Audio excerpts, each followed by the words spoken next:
Hi friends, Geetha ഗോവിന്ദത്തിൻ്റെ പുതിയൊരു എപ്പിസോഡിലേക്ക് എല്ലാവർക്കും സ്വാഗതം. അങ്ങനെ നമ്മുടെ രേഖ ഗോവിന്ദിനോട് ഒരു പ്രണയകഥ പറയട്ടെ എന്ന് പറഞ്ഞിട്ട് പറയുമ്പോൾ ഗോവിന്ദിന് അത് മനസ്സിലാവാൻ കേട്ടോ. ആ കഥയിലെ നായകൻ ഞാനല്ലേ എന്ന് ചോദിക്കണേ. എന്തോ ആവട്ടെ, ആ നായകന് ഇപ്പോൾ എന്താ കുഴപ്പമെന്ന് ചോദിക്കുമ്പോൾ നായകനല്ല കുഴപ്പം, നായികയ്ക്കാണ്.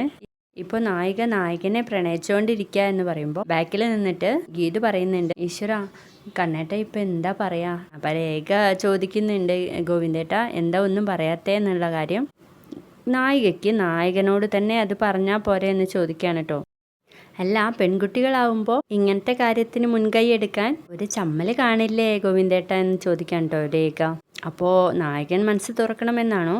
ഇതിനൊക്കെ ആണുങ്ങൾക്കും ചമ്മലൊക്കെ കാണും. എന്തായാലും കഥാനായിക ധൈര്യമായിട്ട് ഇരുന്നാട്ടെ, കഥാനായകൻ മനസ്സ് തുറന്നോളും എന്ന് പറയണേ. ഇത് കേൾക്കുന്ന ഗീതു ഭയങ്കരമായിട്ട് സന്തോഷിക്കുകയാണ്. അപ്പം തന്നെ പറയുന്നുണ്ട്, അടുത്ത ടെൻഷൻ തുടങ്ങി, എന്തായിരിക്കും നായകൻ്റെ മനസ്സിൽ എന്ന കാര്യം ഇങ്ങനെ മനസ്സിൽ വിചാരിക്കുമ്പോൾ തന്നെ നമ്മുടെ രേഖ ഉണ്ടല്ലോ ഗോവിന്ദിനോട് ചോദിക്കുക, അല്ല ഗോവിന്ദേട്ടാ കഥാനായകൻ പോസിറ്റീവ് ആണല്ലോ അല്ലേ എന്ന് ചോദിക്കുകയാണ് കേട്ടോ. വാവ്, അതാണ് ക്വസ്റ്റ്യൻ. എൻ്റെ ചേച്ചിക്ക് എൻ്റെ വക ഒരു കുതിര നാണയം എന്നൊക്കെ പറയുന്നുണ്ട് കേട്ടോ.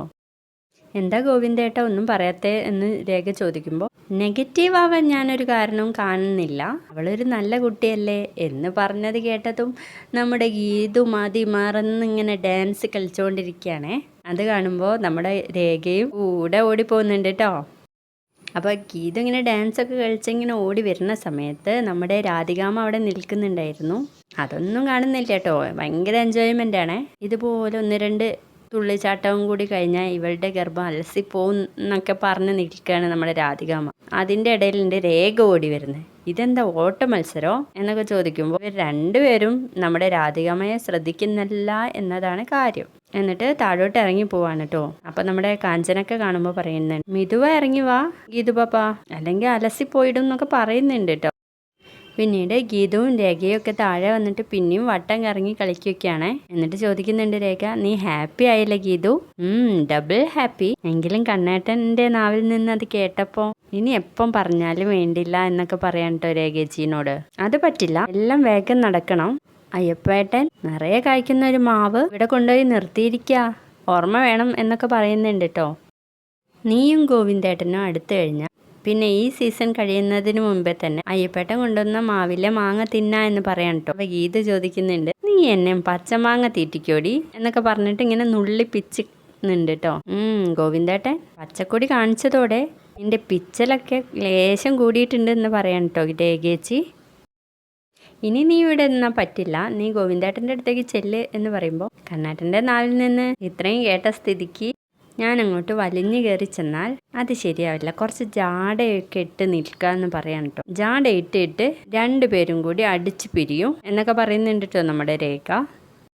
അങ്ങനെയൊക്കെ പോകുന്നതിന് നിനക്കെന്താ കുഴപ്പം, നീ അയാളുടെ കാമുകിയല്ലല്ലോ എന്നൊക്കെ പറയുമ്പോൾ അബലത്തിലല്ലേ ഞാനിവിടെ നിൽക്കുന്നത്, അല്ലെങ്കിലും എന്നെ പോലെ സ്വഭാവിയും സർവോപരി സുന്ദരിയുമായ എന്ന് പറയുമ്പോൾ രേഖ പറയുന്നുണ്ട്, നിൽക്ക് ഗീതു, നിന്റെ ഈ ഒരു തെറ്റിദ്ധാരണ മാറ്റി നീ ഒക്കെ ഓക്കെയാണെന്ന് പറയണേ. അതെന്താ, ഞാൻ സുന്ദരിയല്ലേ എന്ന് ചോദിക്കാണ് കേട്ടോ. ഗോവിന്ദേട്ടനെ തട്ടിച്ചു നോക്കുമ്പോൾ നീ അത്ര പോരാ എന്ന് പറയാൻ കേട്ടോ നമ്മുടെ രേഖ. വീണ്ടും പിച്ചാണ് കേട്ടോ ഇത്. അപ്പോൾ വേഗം പറയുന്നുണ്ട്, അയ്യോ നീ ഭയങ്കര സുന്ദരിയാണെടി എന്നൊക്കെ പറയാൻ കേട്ടോ ഗീതുവിനോട്.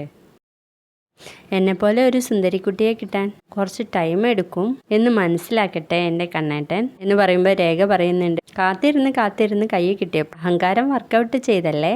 അപ്പോൾ ഗീതു പറയുന്നുണ്ട്, കാത്തിരുന്ന് കൈ കിട്ടിയിട്ട് ഞാൻ അങ്ങനെ വലിച്ചെറിയോ എൻ്റെ രേഖേച്ചി എന്ന് പറഞ്ഞിട്ട് മുകളിലേക്ക് കയറി പോവാൻ കേട്ടോ. അന്നേരം ഡാൻസൊക്കെ കളിച്ചിട്ടാണേ പോകുന്നത്.